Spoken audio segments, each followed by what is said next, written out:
अजब लीला पाहता पाहताना हे रणक्षेत्रावरील 15 दिवस वादळी वाऱ्यासारखे कधी निघून गेले ते समजलं सुद्धा नाही. आणि आज तर आपण कमालच केली. अग्नीपासून जन्मलेला द्रुपद पुत्र दृष्ट घनाश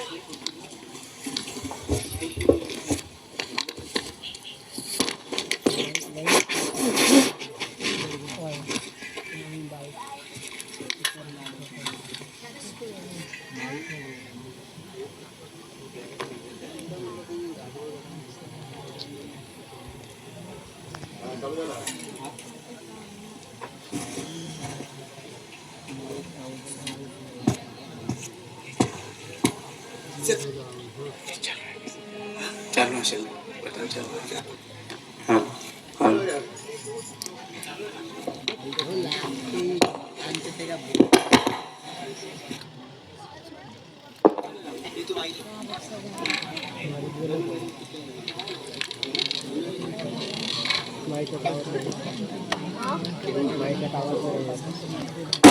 नारायण नारायण.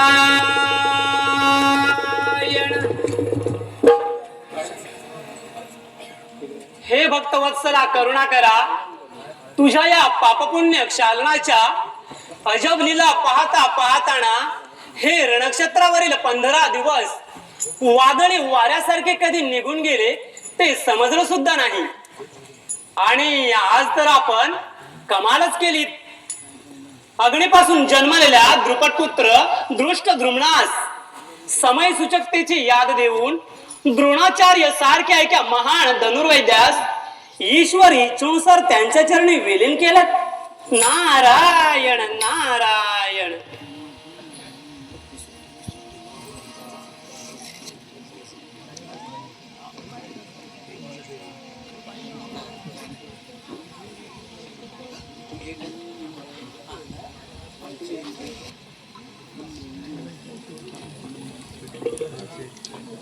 ऐका हो ऐका कौरव सैनिक हो ऐका. कौरव राजवंशाच्या सपास पण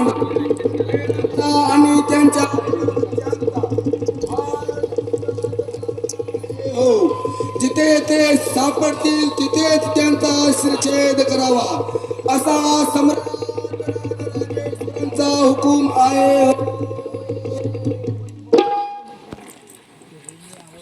आहारे मतिभ्रष्ट मदान घालू पांडवांचे बगल बच्चे म्हणून आम्हा वीरांची निर्वसना करणाऱ्या गुरूंच्या लाटा श्वानानो सूर्यास्त होता क्षणी युद्ध थांबवणं हे धर्मशास्त्रात नीतिधर्म सांगितलं गेलं. म्हणूनच हे माझे खडक तुम्हाला मेल झालेलं दिसत आहे.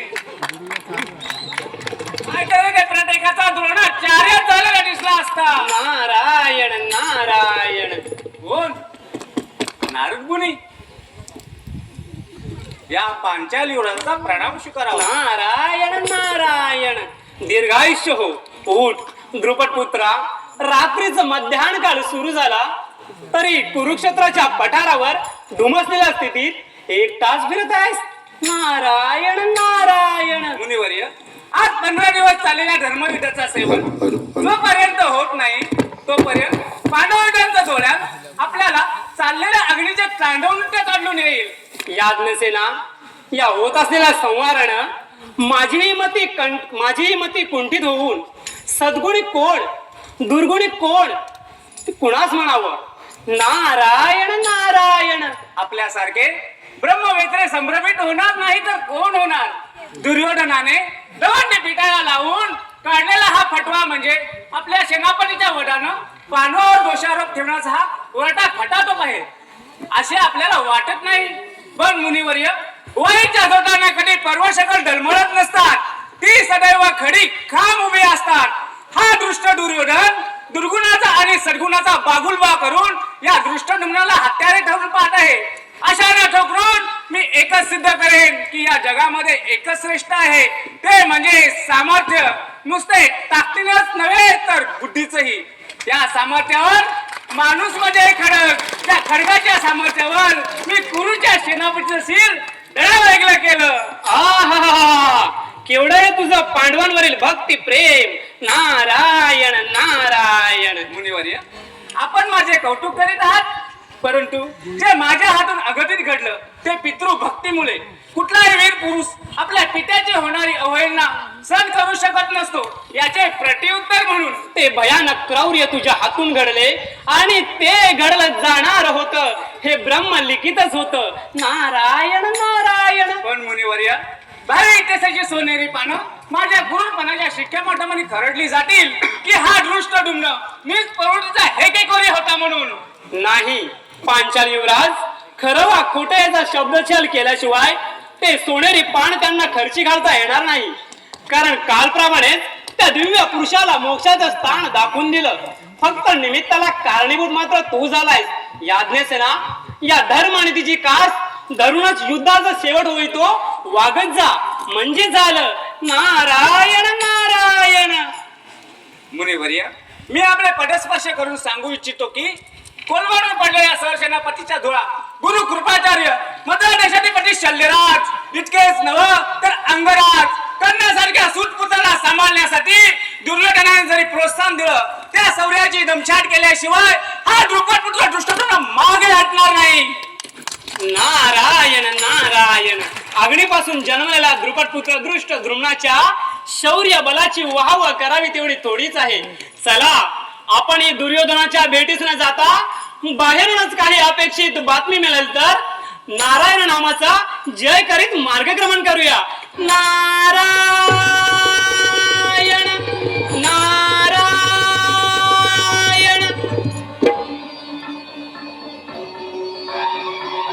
सूर्यवंशी कुलभूषण युवराज दुर्योधन महाराजांचा.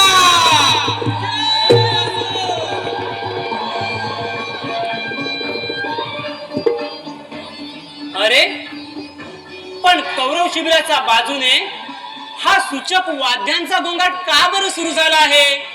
आपण लांबूनच मजा पाहावी हेच उत्तम. नारायण नारायण.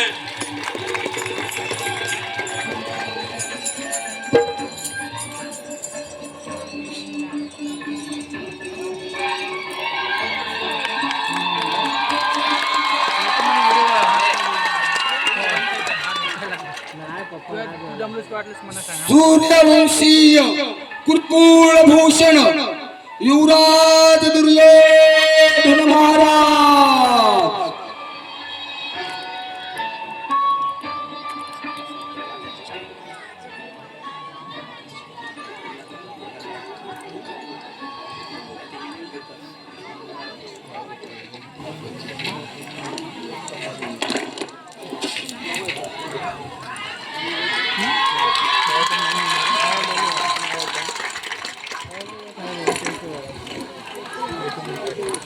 माझ्या शूर बांधवानो आणि राजमित्रांनो, या सर्वश्रेष्ठ राजसिंहासनावर आरूढ झालेला युवराज दुर्योधन आपणा सर्वांच्या प्रेमबंधनाचा बंदिवान आहे. आज कुरुक्षेत्रावर पेटत असलेल्या भारतीय युद्धाच्या 15व्या दिवसाची ही सांज रात्र म्हणण्यापेक्षा भीषण क्रूर काळरात्र आहे. याचं कारण आम्हा सर्वांना पूज्य असलेले आचार्य आपल्यातून निघून गेले. त्याने नियती पुढे हाय खाल्ली. परंतु माझी श्रद्धा आहे, आकांक्षा आहे की विजय संपादनाचा हा यशोमार्ग कितीही कठीण प्रसंग आले तरी त्यागाच्या आणि पराभवाच्या दलदलीतून जात असतात. हे निश्चित मित्र हो, हा दुर्योधन म्हणजे दुर्गुणांचा मूर्तिमंत पुतळा आहे. असंच काहीतरी कुणीतरी पौरजनांच्या बोलण्यातून प्रतीत होताना मी ऐकलेलं आहे. एवढंच नाही तर सारा हस्तिनापूर या दुर्योधनाला घमेंडखोर म्हणत असतो. म्हणून खुशाल म्हणून पुन्हा मर्कटांच्या भेडसावण्याची मी पर्वा करीत नाही. सम्राट दादानी अशा भेकडांची पर्वा बाळगून कसं चालेल? नाहीतर हेच पौरजन उद्या म्हणतील की दुर्योधन दुःशासन हे भ्याड आहेत, पौरसहीन आहेत. दुःशासना, अरे आज साऱ्या जगाला कळून चुकला असेल की हा दुर्योधन म्हणजे स्वाभिमानाचाच नाही तर धैर्याचाही पुतळा आहे. कारण कुरुक्षेत्रावर भडकविलेला हा वणवा भीष्म पितामहांच्या पतनाने विझणारा नव्हता किंवा गुरुद्रोणांच्या वधाने थांबणारही नाही. गुरुद्रोण, हा गुरुद्रोण, त्यांचा वध, कुरूंच्या सरसेनापतीचा वध त्या नीच दृष्टदुम्नाने केला. किती नीच प्रवृत्ती आहे त्या मदांधांची. शेकडो युवकांना सतत 60 वर्ष माणुसकीचा दिव्य संदेश देणारे गुरुश्रेष्ठ आज अनंतात विलीन झाले. ते त्यांच्या केलेल्या निर्घुण हत्येने. म्हणून मनस्वी खेद वाटतो. पण दुर्दैवाची गोष्ट ही की मित्र हो, आज पांडवांच्या गळ्यात विजयश्रीने वरमाळा घातली. दादा, पांडवाने अधर्माने मिळविलेली ही विजयश्री, हा दुःशासन, उदयिक सूर्याची किरण या पृथ्वी पटलावर पडण्यापूर्वी त्यांच्या हातून खेचून आणल्याशिवाय राहणार नाही याची खात्री बाळगावी. आणि मी निश्चित सांगतो, त्या दृष्ट झुंडाला आचार्य वधाचं प्रायचित्त म्हणून तलवारीच्या एका आघातानं जमिनीवर लढवून त्याचा घात केला जाणार आहे.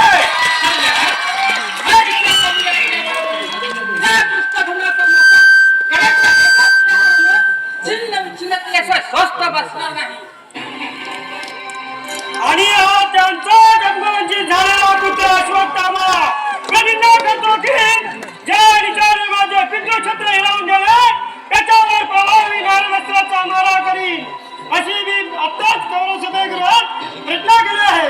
परंतु राजा, आपल्या सर्वश्रेष्ठ सेनापतीची ही निर्गुण हत्या तुम्हाला पाहून तरी कशी? बाबा बाबा, अशी जिवंत असताना तुमचे प्राच्या कालगतीतून निराशना तरी कसे?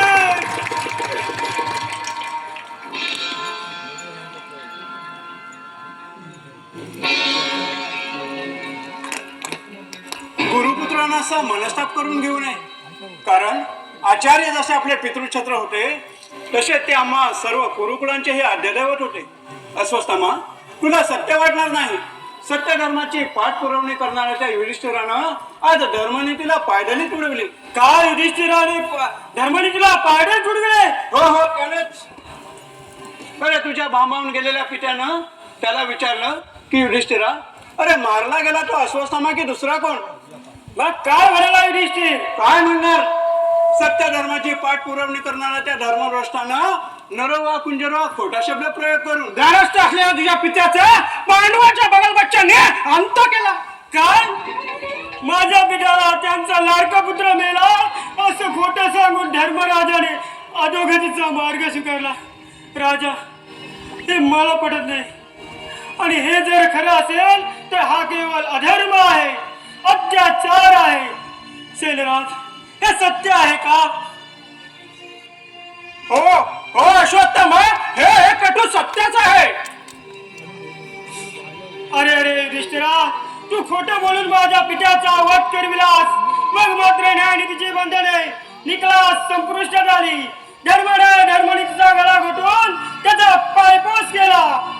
नुसताच पायपोस नाही अक्षष्टमा, तर आपल्याच गुरुच्या जलच्या शरीराचा पाय घडत असतो चालत गेला 18 माच्या खोल गर्दे लोळण्यासाठी.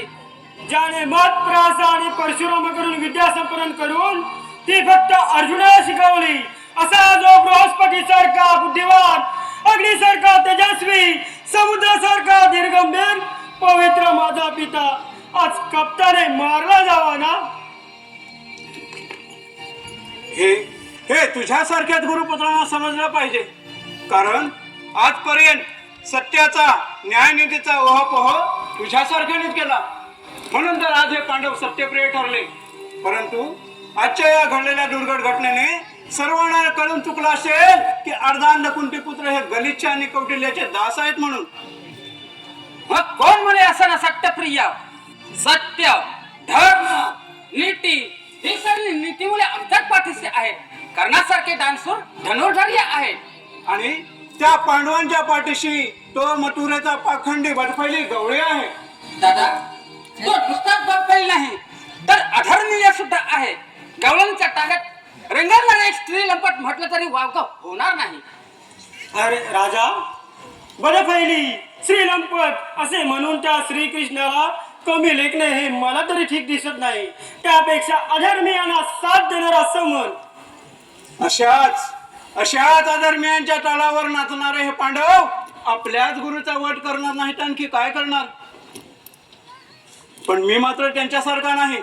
उद्धाम असेल, कलहप्रिय असेल, पण अनितीचा भोगता मात्र खचित नाही. हे मी त्या अंतराळातील साऱ्या देवदेवतांना साक्षी ठेवून सांगू इच्छितो. नाहीतर द्रोणाचार्यांचा वध होता क्षणी मी त्यांच्या बायकापोरांची कत्तल केली असती. पण नाही, आम्हाला सत्यनीतीच्याच मार्गाने जायचं आहे.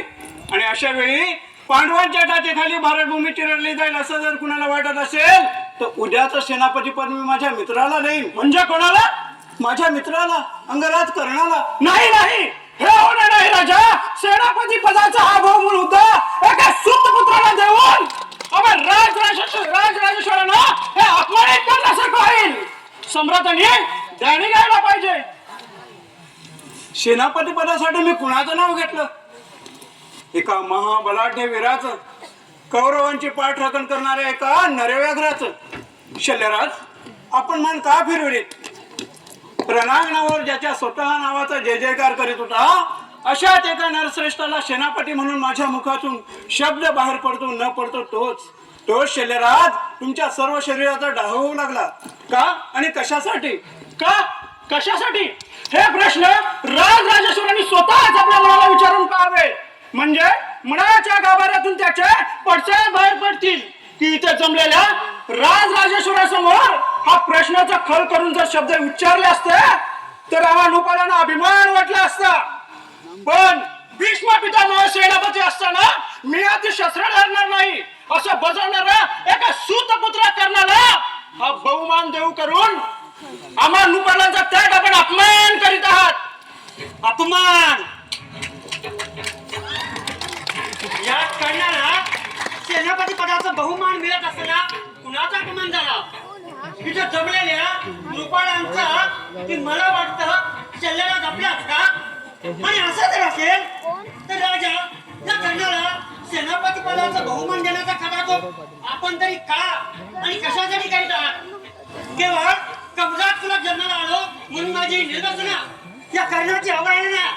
सुतपुत्र म्हणजे सुतपुत्र मसरचं कसं सुलंग जातं या शब्दांच्या कटू प्रहारानं. करणाराज, आपल्या थोर कुणाबद्दल कोणाचंही दुमत नाही. तुम्ही श्रेष्ठ आहात, बलद आहात, निष्ठावंत दानशूर अशी ख्याती साऱ्या आर्यावर्तात दुमदुमत आहे. परंतु अखिल युद्धाचे प्रमुख म्हणून आपल्याकडे असलेले हे गुण पुरेसे नाही. सेना प्रमुख या नात्याने हत्या करण्याचा अधिकार फक्त राजालाच असतो, सूतपुत्राला नाही. सूर्यपुत्र शांत हो कर्णा, शांत हो. अशा या उद्भवलेल्या कटू परिस्थितीत मी तुझं सांत्वन कसं करू हे समजत नाही. राजा, जन्मापासून या कर्णाच्या कपाळावर सुतपुत्राचा जिथे शिलालेख कोरला गेला तिथे शांत करून तरी काय उपयोग? का कर्णराज, तुझ्या विवल झालेल्या मनाच्या गाभाऱ्यात भावनांचे मेघ दाटत असताना मी राजा, मित्रप्रेमाच्या थोरपणाची जाळं मखमली शब्दांनी वृथा प्रयत्न करीत आहात. कारण मी शल्यराजांसारखा क्षत्रिय नाही हे एक सत्य आहे. कोण जाणे कोणत्या स्त्रीने आपल्या वासना तृप्तीसाठी पुन्हा पुरुषापासून मला जन्म दिलं ते त्या चराचर सृष्टी निर्माण करणाऱ्या ब्रह्मदेवाला तुला ठाऊक नसावा. असा हा अधर्म करणं की ज्याच्या आई बापाचाही ठाव ठिकाणी नसावा असा हा अधर्म करणं केवळ मानव देहाची अमूल्य देणगी घेऊन मी या जगात वावरत आलो आहे. शल्यराज, आपण उच्चारलेल्या सुतपुत्र या शब्दाचा मला राग आला नाही. कारण तुम्हा सर्वांच्या दृष्टीने नाही तर माझ्याही दृष्टीने त्या थोर सेनापतीच्या पदास मी अपात्र आहे. नाही अंगराज, आमच्या बोलण्याचा मतलब तुमचा जन्मरक्षाचा स्फोट करण्याचं नव्हतं. शल्यराज, तुमचा मतलब काही असला तरी तुम्हाला तुमच्या जन्मापासूनचं कुलगोत्र माहीत. पण मी मात्र कुलगोत्र माहीत नसलेला कुलही मला धरती मातेशिवाय आणि परमेश्वराशिवाय कुणाचं नाव माहीत असणार. शल्यराज, आपण म्हणता त्याप्रमाणे भीष्माचार्य सेनापती असताना मी हाती शस्त्र धरणार नाही ही माझी शपथ स्त्रियांच्या मोहजाळात गुंतवून त्यांच्या मांडीवर लावण्यासाठी केली नव्हती. कुणी माझा सभेत अपमान केला तरी पाचही पांडवांचा वध करून त्यांच्या माट्याला ढसा रडायला हाच माझा अखेरचा निर्धार असेल. तुम्ही मला शरण करा अथवा करू नका, परंतु या दानवीरांच्या अंतर्यामी उर्मी उद्याच्या युद्धाकडे नजर रोखून बसले आहेत हे सभागृहानं ध्यानात घ्यावं. कर्ण मित्र मागे फिर. छे गेलाच हा. मित्र कर्तव्यासाठी दुखावलेल्या एखाद्या सापासारखा सलसलत, पण एवढ्या द्वेषाने तळमळात झेपावला एखाद्या सिंहासारखा. आहा, यालाच म्हणतात मित्रप्रेम. मग कोण नाकारेल याचं सेनापतीपद? आणि जर तुम्ही ते नाकारलात तर कौरवेश्वराचे दुर्भाग्य असे मी समजेन. राजा, कर्ण सेनापती झालाच पाहिजे, कर्ण सेनापती झालाच पाहिजे, कर्ण सेनापती झालाच पाहिजे. असं जर असेल तर सम्राट आणि कुशाल करणारा सेनापती पद द्यावं. आम्हाला आमचा मार्ग मोकळा आहे असं समजून हे पहा आम्ही निघालो.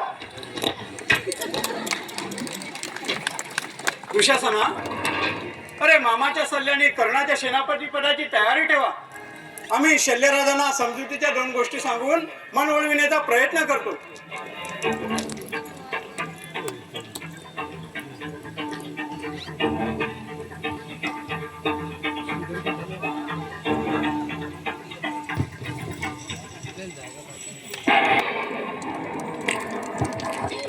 ऐका हो ऐका, कौरव सैनिक हो ऐका.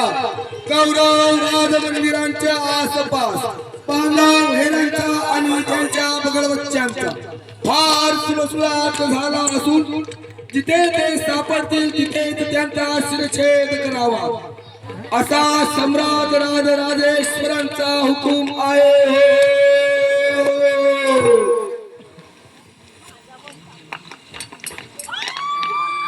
ऐकलं बाबा, ऐकलं.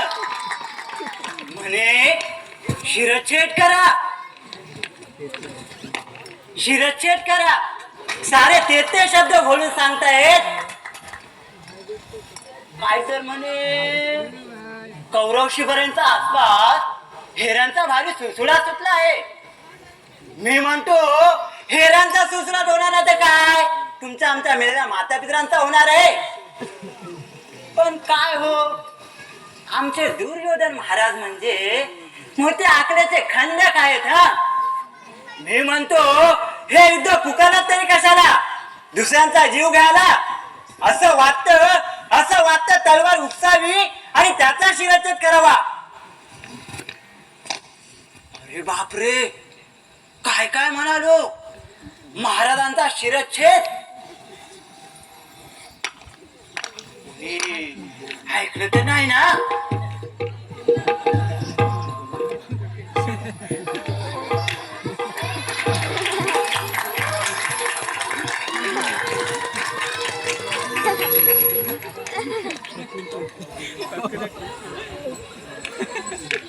शिरच्छेद कुणाच्या दृष्टीला पडतो तर शिरच्छेद हा ठरलेलाच. अरे बापरे, अरे बापरे, कोणीतरी ऐकलं वाटत. अरे राम राम राम राम राम राम, हा आवाज कुठून आला? माझ्या हाताबाहेर तर आवाजानं काबरं भरत चाललंय. रण मैदानावर प्रेतांच्या ढिकत्या ढिक तुडवट मिळवली ही आजच्या दिवसाची अशी फुगलेली अनामत. अबो किती किती म्हणून गोळा करायची. अहो ही सर्व गोळा करता करता एक भयानक दृश्य दिसलं आणि ते पाहून माझी तर बोबडीच वळली. म्हणजे हा कोणीतरी प्रेतावरील दागदागिने रूपात उच्चार दिसतो. एक प्रेत चक्क उठून बसलं आणि म्हणाल, भल्या माणसा मला पुरतं मरलं दे तरी. मी लगेच म्हणालो, अरे लवकर खपला असतास तर माझं काम सोपं झालं असतं. यावर ते प्रेत खदा खदा असताना पाहून मी फार घाबरून गेलो.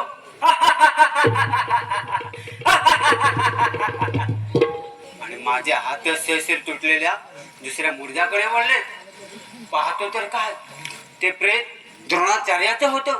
शुभ्र वस्त्र परिधान केलेल्या कौरव पांडवांच्या राजगुरूचं. माझ्या हात पुढे सरकणार इतक्यात मला वाटत याचा त्याने गळा पकडला असेल. माझ्या अंगावर सरकन काटा उभा राहिला, कारण त्या शिराच्या मुखातून हास्याचे उमाल्यावर उमाले बाहेर पडत होते.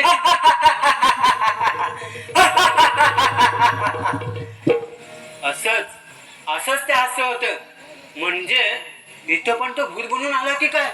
अरे राम राम राम राम राम राम, हे द्रोणाचार्याचा भूता. अरे मी तुझ्या अंगावर फुटका कवलेला शिवलो नाही रे. मग या अशोमुखाच्या माग माग का? आपण इथून पळ काढलेला बरा, नाहीतर कर्ण राजाच्या शिक्षेस पात्र ठरणार. अरे चोरा, म्हणजे तू अंगरायाचा अश्वरक्षक अश्वमुख. थांब, याची थोडी गंमत करून हातातील गाठोडं पळवावं. हे स्वार्थी पाप्या, थांब, तिथंच थांब. अरे बाबा बाबा बाबा बापरे, हा आणखीन मागाहून दुसरा कोण? मी आहे. मी म्हणजेच कोण? नाव नसलेल्या वटवृक्षावरील मुंजोबा. मी मुंजोबा नाही. मग तू आहेस तरी कोण?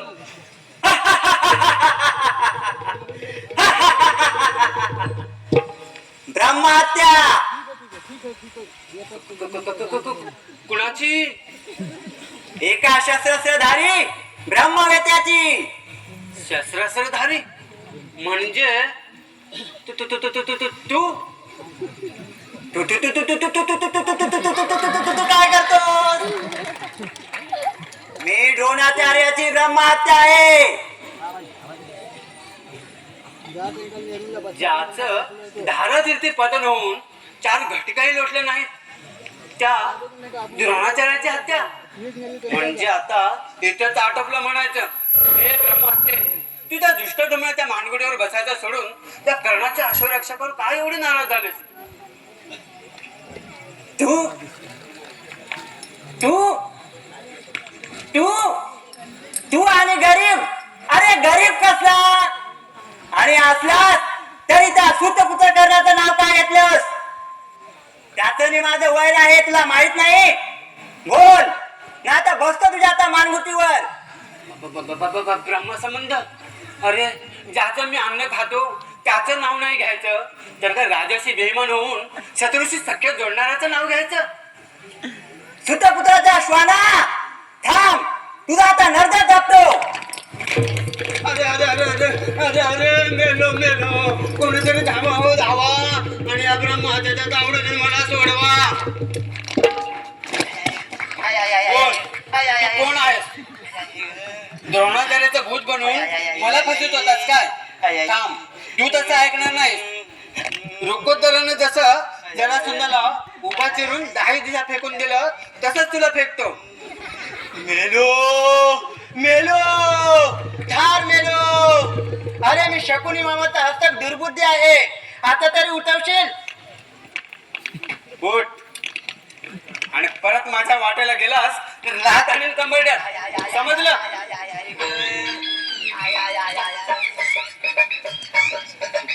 समजलो. येतो रे अश्वमुखा. आय आय आय आय आय अंग नुसतं ठणकतंय.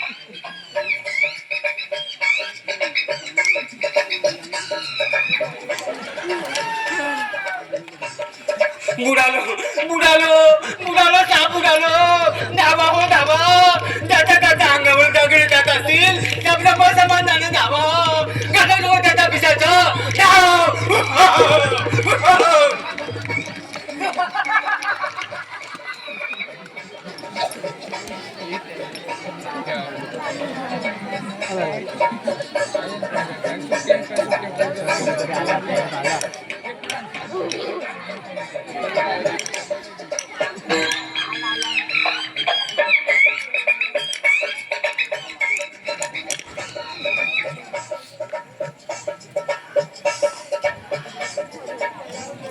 ही धूम ठोकली ती सरळ रणदेवताच्या मंदिरामागे गाठोडे ठेवून मोकळा झालो.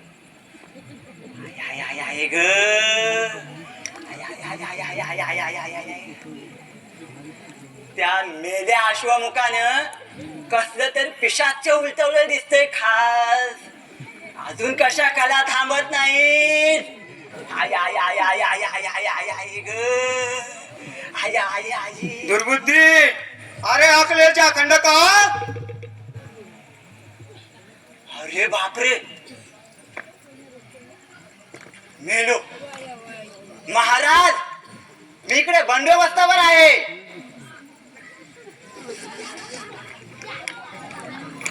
काय म्हणालास? वाचाल मूर्खा, मग तिकडून कोणाची वाट पाहतोस बरं? महाराज मी आणि वाट कुणाची पाहणार? आरामखोरा, तिकडे चालले आहे लढाईची धूम आणि तुझी इकडे जमवा चालली आहे काय?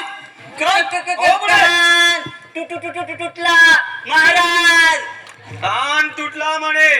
जा आणि कर्णाच्या सेनापती पदाच्या अभिषेक प्रसंगी सभा मनपाट गडबड गुंडल माजू नये याकडे लक्ष पुरव. समजलं?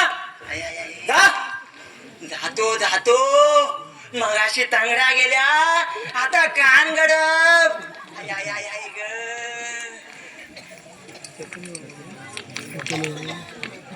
एकदा का सेनापतीच्या शिरपेच कर्णाच्या शिरी झलकला की मग पाहतो रे तुला. गोकुळीच्या गवळ्या त्या भीमार्जुनास कसा का पाठीशी घालतो असते. नारायण नारायण. आणखी कशाला मदत करतो नारायण नारायण.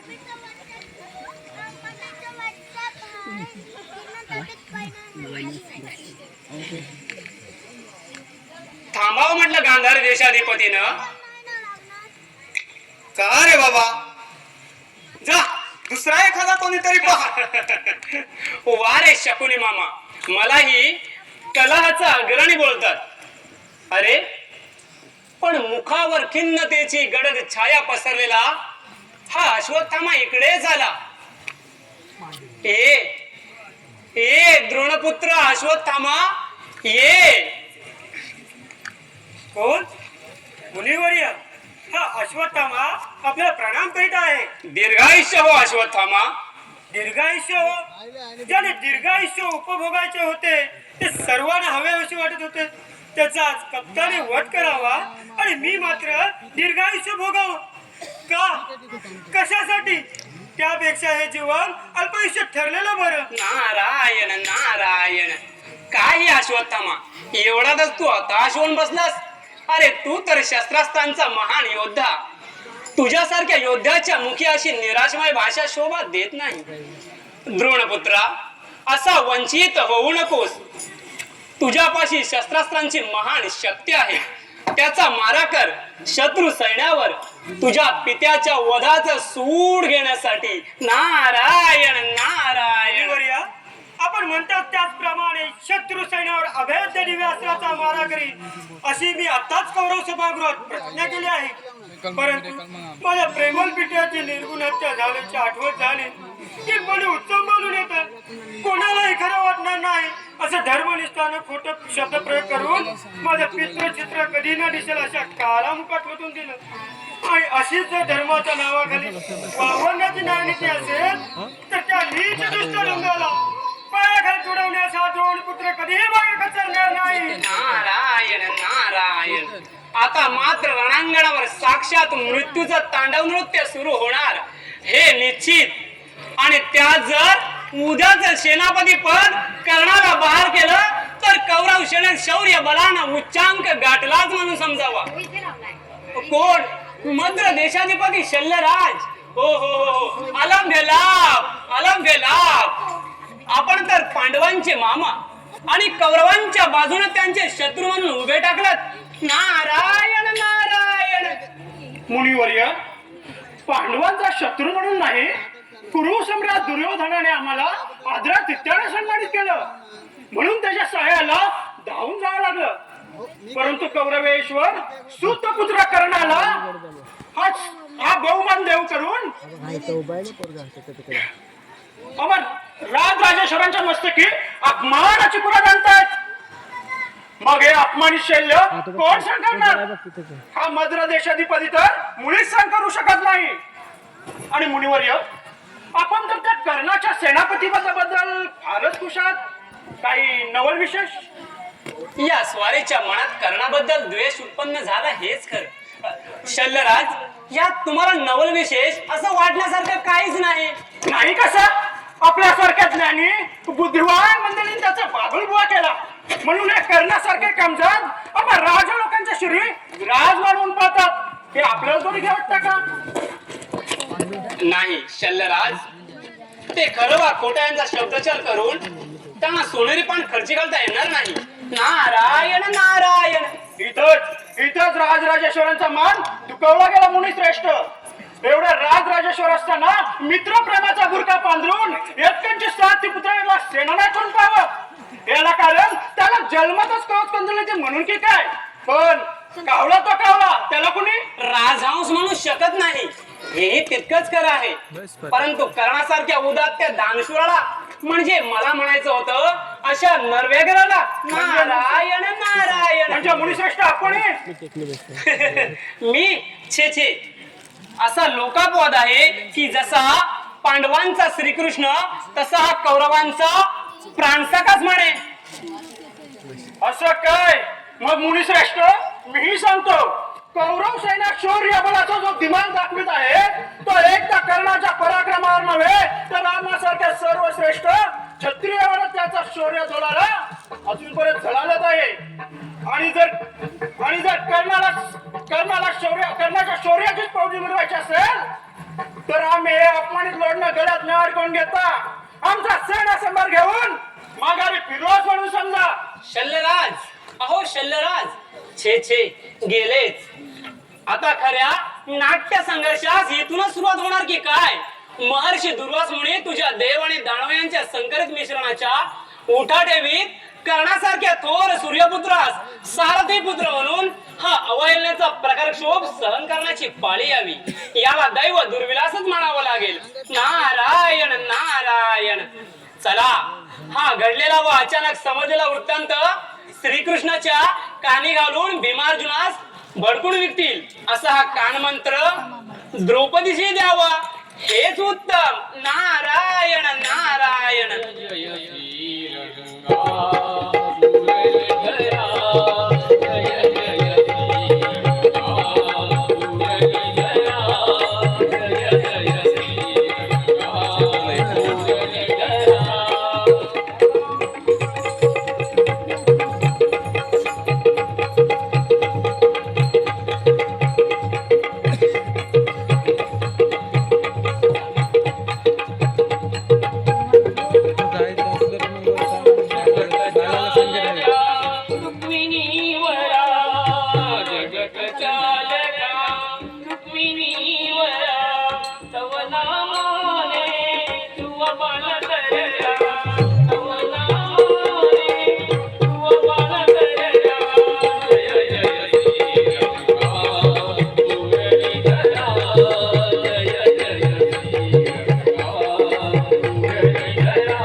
म्हणी काहीतरी मनात विकल्प ठरून आलेला आहे खास मनचक्षूंच्या साहाय्याने दूरवर अवलोकन करीत असताना दृश्यमान झालं की पांडव पत्नी द्रौपदी दगड धोंडाने ठेच काढत माझ्या भेटीसाठी येत आहे.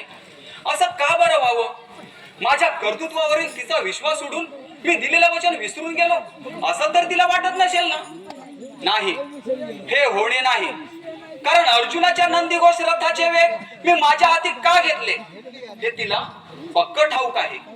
माझ्या मनाच्या कोंडीत साठलेल्या भयानक प्रवयाचा स्फोट करून हा रोमहर्षक खेळ मी का मांडला? फक्त कृष्णे, तुझ्यासाठी, तुझ्या पवित्र पातिव्रत्याची घोर विटंबना करणाऱ्या दुर्योधन दुशासन यांना शासन करण्यासाठी. मला माहित आहे हे युद्ध अंतिम सत्य ठरू शकत नाही, तर मी ते पेटविलं ते ताई तुझ्यासाठी.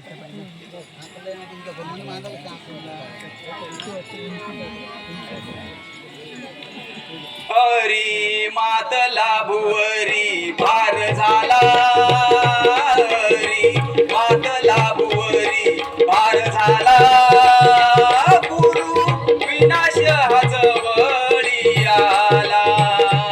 हरी मातला भुवरी भार झाला, गुरु विनाश हा जवळी आला.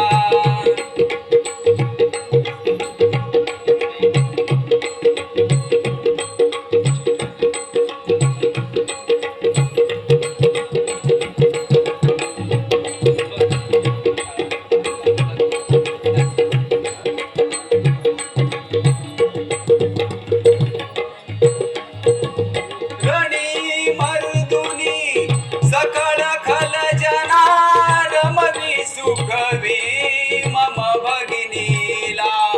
रणी मर्दुनी सकळ खल जना रमवी सुखवी मम भगिनीला. हरी मातला भुवरी भार झाला, हरी मातला भुवरी भार झाला, गुरु विनाश जवळी आला, गुरु विनाश जवळी आला, गुरु विनाश जवळी आला.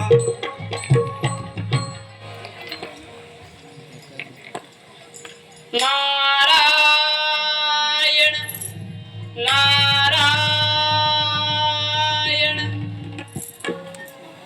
हा कलमणी काहीतरी मनात विकल्प ठरून आलेला आहे खास. नारदा, घटिका 2 घटिका विश्रांती घ्यावी म्हटलं तरी तुमच्यासारखा ते सुख आम्हाला लाभू देईल तेव्हा ना. म्हणजे देवा, तुमचा खरंच का विश्रांती भंग झाला आहे? नाहीतर उगाच आपलं या गरीब नारदावर. एकूण नारदा, मी मुद्दा विश्रांती घेण्याचं सोन घेतलं होतं असं तुला म्हणायचंय की काय? हे मात्र तुझं फार झालं नारदा. छे देवा, मला असं कुठं म्हणायचं आहे? कारण सद्य परिस्थितीत वादविवाद करायला माझ्याजवळ वेळ कुठे आहे? तिकडे तर द्रोणवधामुळे भडकलेले कौरव कर्णाला सेनापती पदाचा अभिषेक करून अर्जुन वधाची प्रतिज्ञा करून घेत आहेत. हे सांगण्यासाठी मी एवढी घाई केली आणि तुम्ही म्हणता काय? अर्जुन वधाची प्रतिज्ञा कर्णाने केली?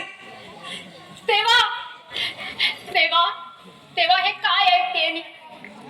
कोण? द्रौपदी. आणि अशा अपरात्री नारायण नारायण. मुनिवर, या द्रौपदीला आता रात्र अपरात्र कुठे शिल्लक राहिली? तिचं तर केव्हाच नष्टतेत रूपांतर झालंय. ती अभ्रुहननाच्या वैफल्यानं व्याकुळ होऊन भटकते. माझ्या पतिराजांनी केलेल्या केशबंधनाच्या प्रतिज्ञेची वाट पहा की तो दिवस कधी उदयास येईल म्हणून. तो सुदीन तुला लवकरच दिसेल असं मी तुला अभिवाचन देतो. हे महापतिव्रते, तुझ्या मुखातील बाहेर पडलेला प्रत्येक शब्द खराच ठरणारा आहे. पण केव्हा मधुसूदना, केव्हा? या द्रौपदीचा अंत झाल्यावर का? उद्याच त्याचा तुला प्रत्यय येईल. नारायण नारायण. मुनिवर, या भांबावलेल्या द्रौपदीला आता आपणच मार्ग दाखवा. तो मार्ग दुसरा तिसरा काही नसून कौरव सभागृहात धूत प्रसंगानंतर उद्भवलेल्या लाजिरवाणा प्रसंगाच्या वेळी तुझ्या पतीने केलेल्या त्यांच्याच प्रतिज्ञेची त्यांना आठवण करून दे. मग तू पाहत राहा द्रौपदी, त्या दृष्टांची गंडस्थला फोडण्यासाठी तुझे पतिराज कसे नरवायगरासारखे त्यांच्यावर तुटून पडल्याशिवाय राहणार नाहीत. नारायण नारायण. मुनीवर, माझा पती पराक्रमावर पूर्ण विश्वास आहे. पण आणि परंतुचा हा मध्येच सेतू निर्माण करून ही आलेली वेळ गमावू नकोस. नारायण नारायण. मी म्हणतो आहे ते खरं नाही देवा. हे बघ नारदा, तुझ्या मनात जे काही असेल ते तिला एकदम सांगून टाक बरं. हे बघ, मला मात्र त्यामध्ये गोवू नकोस. पण देवा, यात तुम्हाच गवण्याचं काहीच कारण नाही. पण खरी वस्तुस्थिती आहे. ठीक आहे, तुमची इच्छा. माझं काय, मी सांगण्याचं काम केलं. त्याचा उपयोग करणं अथवा न करणं हे द्रौपदीच्या हातात. येतो बरं देवा. नारदा, अरे एवढी घाई का? पण भीमार्जुन इतक्यात येतील, तेव्हा तूच तुझ्याच मुखाने हा सारा वृत्तांत सांग म्हणजे झालं. काय म्हणालात? मी सांगू? छे छे छे छे छे. ते द्रौपदीचं काम तिनेच करावं हेच उत्तम. देवा, येऊ तर मी आता. द्रौपदी, विसरू नकोस हा. नारायण नारायण. भीमार्जुनाच्या हातून आपली फजिती होऊ नये म्हणून हा कलमणी तर इथून निसटलाच. ताई, असा शोध तू किती दिवस करणार आहेस? गोपाळ कृष्णा, त्या किळसवाण्या दुर्धर प्रसंगाची आठवण झाली तरी तरी मन अगदी आक्रोशून उठतं. माझ्यामुळे, त्या पांचालीमुळे कुरुक्षेत्रावर भयाळ आगीची ठिणगी उडाली आणि त्यात माझ्या अभिमन्यू बाळाची आहुती दिली गेली.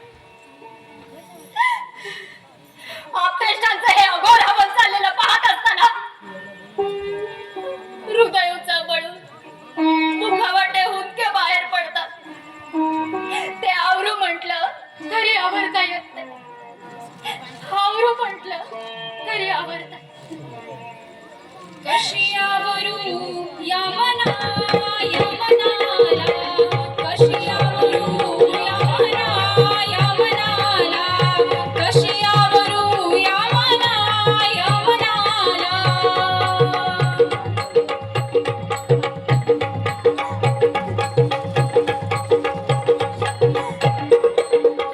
कशी आवरू या मना या मनाला, कशी आवरू या मना या मनाला, कशी आवरू या मना या मनाला.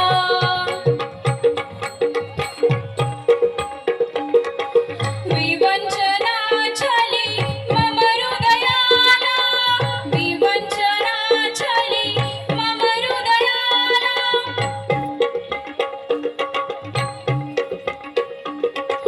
विवंचना छली मम हृदयाला, विवंचना छली मम हृदयाला.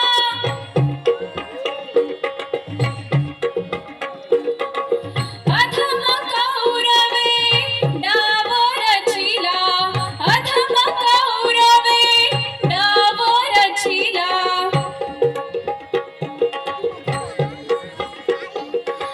कठीण घोर हा समय पातला, कठीण घोर हा समय पातला.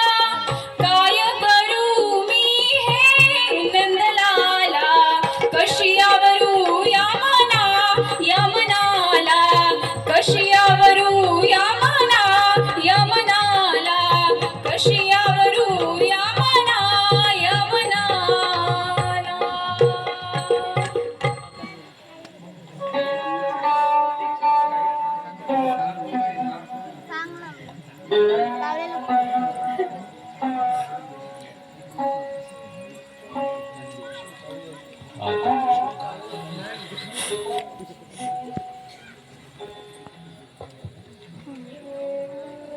द्रौपदी, शोक आवर.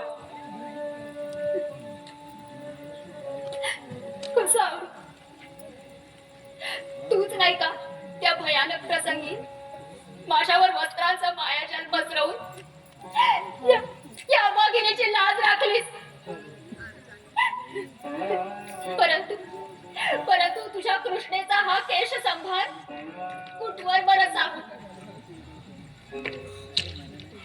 कृष्णे तो मला दिसत का नाही? माधवा, तो तुला दिसत असला तरी त्यामध्ये झाली माझी विटंबना. ती तर तू दृष्टीपथातही घेतलेली नाहीस. तो दुष्ट दुःशासन मला भर सगळ्यात ओढीत आणत होता. त्यावेळी मी फक्त एक वस्त्रांकित रजस्वला होते. फक्त वस्त्रांकित रजस्वला. कृष्णे तू ज्यावेळी ज्यावेळी या प्रसंगाला तोंड देत होतीस त्याच वेळी मी शाल्वा राजाबरोबर युद्ध संग्रामात गुंतलो होतो, म्हणून मी त्यावेळी येऊ शकलो नाही. मान्य तू येऊ शकला नाहीस, पण कृष्णा मी अत्यंत बलदंड अशा वीराची पत्नी, तुझी लाडकी भगिनी, महाराज पंडूंची सुषा आणि द्रुपदांची कन्या, अशा या भाग्यशाली द्रौपदीच्या विभक्त काळी पुढे सुद्धा येऊ नये. पुढे सुद्धा. पण कुणाला समजेल तर ना ताई, मी लढाईत गुंतलो असताना तिथेच प्रतिज्ञा केली की ज्याच्यावर तू क्रुद्ध झालेली आहेस त्या कौरवांच्या स्त्रियाही तुझ्याच प्रमाणे केस मोकळे सोडून आक्रोशीन विलाप करतील. हे उच्चारलेले माझे प्रतिज्ञायुक्त शब्द मिथ्या ठरणार नाहीत. कृष्णे हे सर्व तुझ्यासाठी मला करावंच लागणार आहे. केवळ अखिल पृथ्वीवर आपल्या साम्राज्याचे राज्य करू पाहणाऱ्या स्वार्थान दुर्योधन दुःशासनाचा तुझ्याच पतिश्रेष्ठांकडून निष्पात केल्याशिवाय मी स्वस्थ बसणार नाही. अधम कुटील खल विपुडे शासना, अधम कुटील खल विपुडे शासना, कुटील खल विपुडे शासना.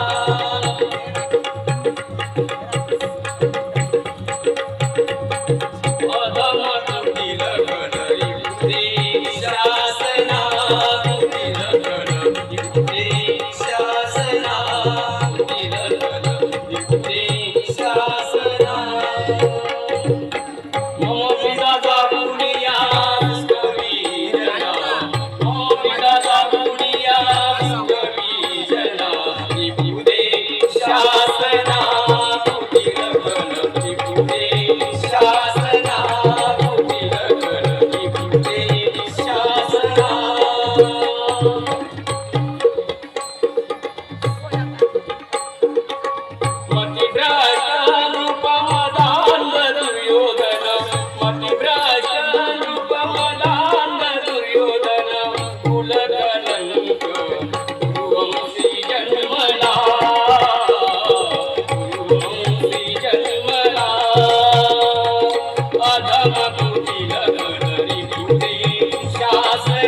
कुटील खल विपुडे शासना. भीमदादा, तो पहा कौरव शिबिराच्या बाजूने कसला तरी गलबला ऐकू येत आहे. मला वाटतं कुणा महान योद्ध्यावर तेथे सेनापती पदाचा अभिषेक होत असावा. अभिषेक?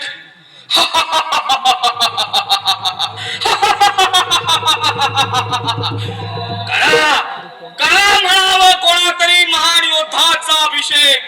अरे मदांधळो, हे भीमार्जुन म्हणजे तुम्ही कोण समजत आहात? साक्षात श्रीकृष्णाच्या छायेखाली वावरणारे दोन प्रळयकारी प्रचंड प्रपात महान योद्धे आहेत. चल पार्था, श्रीकृष्णाची भेट घेऊन पुढील मार्गातून या. कृष्ण कृष्ण. द्रौपदी, भीमार्जुन येत आहेत, जरा बाजूला हो.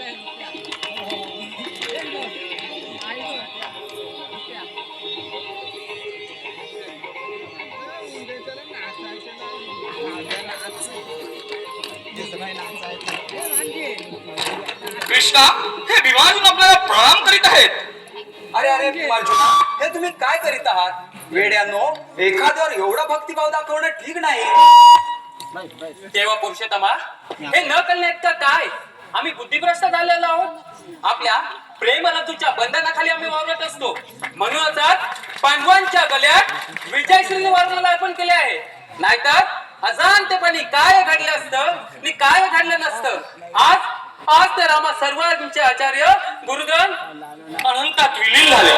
तेव्हा काय सांगू श्रीकृष्णा, तो मदांध दुर्योधन, नीच, पाखंडी, नराधम कुठला. भीमा, अरे आकाशात नुसता विजा काढायला म्हणून काही पर्जन्यालाच खाली कोसळत नाही. तसंच आहे त्या दुर्योधनाचं. तो फक्त आता ओरडतच सुटणार. मावळत्या सूर्यबिंबाकडे झेपावणार लावणाऱ्या काकपक्षासारखा ओरडू दे, खुशाल त्याला ओरडू दे. परंतु तुम्ही पहिल्यांदा दोघं हे सांगा मला की तुमच्या पांडव शिबिरात धुमसत असलेला तो प्रळग्नी कोण बरं शमवू शकणार? पांडव शिबिरात तळायला छे छे कृष्णा, हे मला तुझं पटलं नाही. इतकंच नाही भीमार्जुना, तुमच्या अंतपुरात म्हणजे देवा पांडव पत्नी द्रौपदीच्या मनात टाका काहीतरी. हो तिच्याच तुमच्या प्रिय पत्नी याज्ञसेनीच्या अंतकरणात. कृष्णा कृष्णा, काय असं उद्भवलं याज्ञसेनीच्या अंतकरणात? ते लवकर सांगून मोकळा हो. दिरंगाई करून आणखी माझं माता भडकवू नकोस. काय नाही ना सांगत? मग मला वाटतं हे कृष्णा तुझाच कारस्थान असलं पाहिजे. अर्जुन बाजूला हो म्हणतो ना. भीमा, अरे काय आराम दिलायसे? अगोदराला गावावर बघू. दादा, अरे त्यांना बोलण्याचे तरी उसंत देशील की नाही? उसंत? आता कसली आली पार्था उसंत, जिने राणावनात आमच्या बरोबर आमच्यासाठी भयानक भोग भोगले, अशा पांचालीच्या मनात उद्रेक व्हावा कसा? सांग कृष्णा, सांगतोस की नाही? मी सांगते ना, मी सांगते. कोण? द्रौपदी? तू द्रौपदी राजप्रसाद सोडून इथे कुरुक्षेत्रावर नि अशा अपरात्री? जे निर्वाणीचे बोल बोलण्यासाठी मी इथे आले ते दुसरे तिसरे कोणतेही नसून आपणच आपल्या मुखातून केलेल्या प्रतिज्ञेची आठवण करून देण्यासाठी आले. पांचाली, तुझ्या केसबंधन रचण्याची या भीमार्जुनाला विसर पडला असं तू समजतेस की काय? म्हणजे पार्था पांडव पत्नी द्रौपदीची पतीवरची प्रतिनिष्ठा संपुष्टात आली म्हणायची? नाही बरं ना.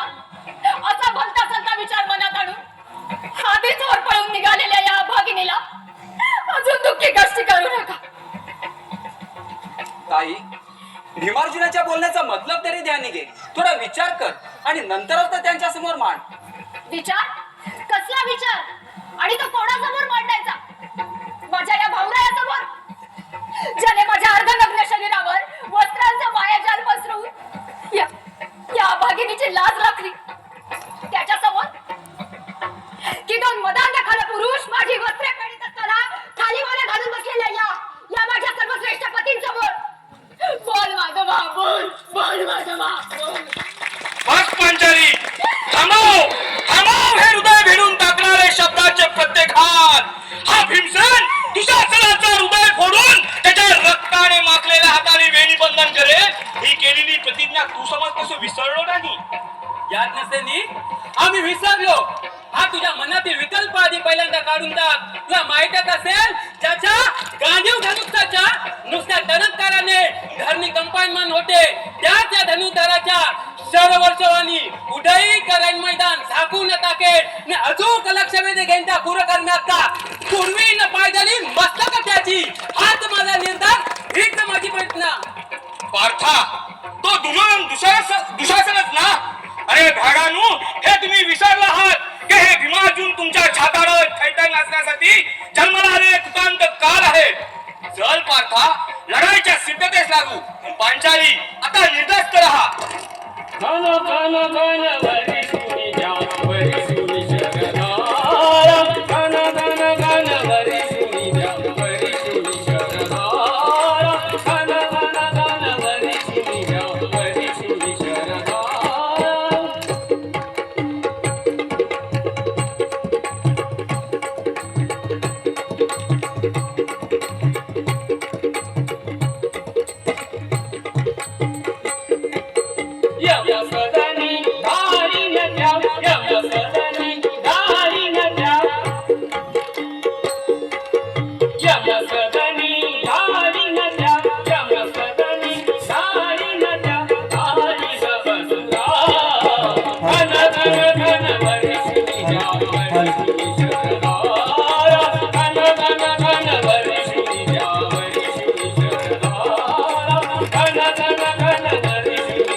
अर्जुना, दुर्योधनाने तर कौरवांचं धुरणात्व कर्णाच्या स्वाधीन केलं आणि त्यांच्याकडून पांडवनाशाची प्रतिज्ञा करून घेतली असा वृत्तांत आत्ताच नारद मुनीने आणला.